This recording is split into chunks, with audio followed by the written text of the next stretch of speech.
Pós-Comp 2025, questão 11. A reta R passa pelo ponto P, 1, 4 e 3 e é paralela ao vetor V, de -3, -2 e -3. Determine o ponto de interseção da reta R com o plano XY. Então a ideia aqui é que passaram para a gente uma reta representada por um ponto e um vetor. A gente está acostumado com aquela representação de reta em função de x e y, mas aqui a reta está sendo representada em função de um ponto e um vetor. Então o que isso quer dizer? Vamos supor que a gente tem aqui o plano cartesiano e a gente tem um ponto P e um vetor V.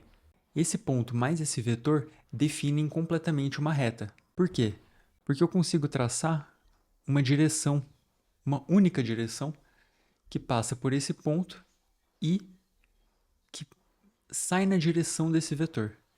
Então, um ponto mais um vetor também é uma forma de representar uma reta. E como que a gente expressa isso matematicamente? A gente pode olhar aqui que uma reta, isso aqui é a versão paramétrica de uma reta. E ela vai ser representada em função de t, porque uma reta ela precisa de uma variável independente, que é a variável que te diz o quão longe você está na reta. Eu estou nesse ponto ou nesse ponto. Então, essa variável independente vai ser o nosso parâmetro t. Então, a gente vai dizer que a reta em função de t é dada pelo ponto mais t vezes o vetor. Se você tiver 0 vezes o vetor, você vai estar simplesmente no ponto. E o ponto pertence à reta. Se você tiver uma vez o vetor, você vai estar no ponto mais o vetor. Então, você vai parar aqui, logo no final do vetor. E você pode ter quantas vezes esse vetor você quiser. Esse t aqui é um número real. Então, você pode começar do ponto e ir uma ou duas vezes o vetor. Você pode ir 3 vezes o vetor. E por aí vai. Então, essa representação aqui representa completamente uma reta. É a representação paramétrica. E o que ele está pedindo para a gente é o ponto de interseção da reta com x e y. A reta vai ter interseção com o x e y quando z for igual a zero. Ou seja, quando a coordenada z do meu vetor for igual a zero. Vamos expandir essa representação aqui para as 3 coordenadas do vetor.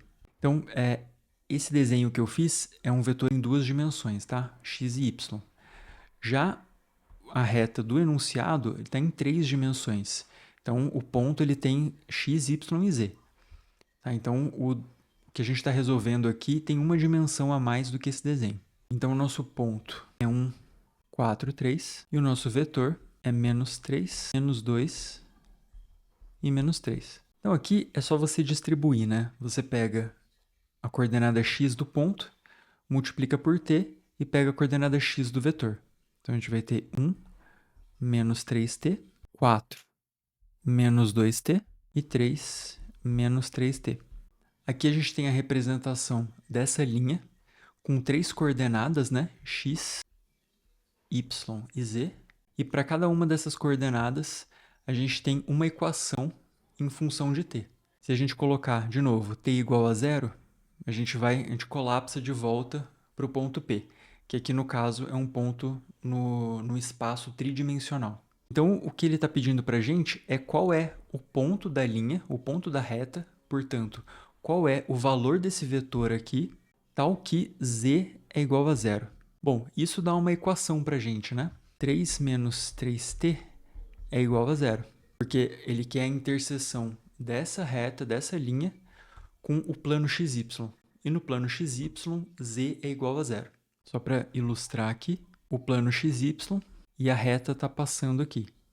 Ela tem alguma configuração no espaço. Quando ela passar pelo plano xy, a coordenada z dessa reta vai ser igual a zero.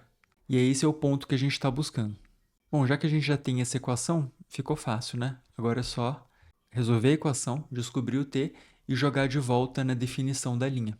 Então aqui a gente joga o 3t para o outro lado, passa dividindo, e t é igual a 1. E o que a gente quer é L de 1, que vai ser igual a 1 menos 3 menos 2. 4 menos 2, 2. E z, que é o zero mesmo, que é a restrição do problema. E é isso que a gente quer, menos 2, 2 e 0.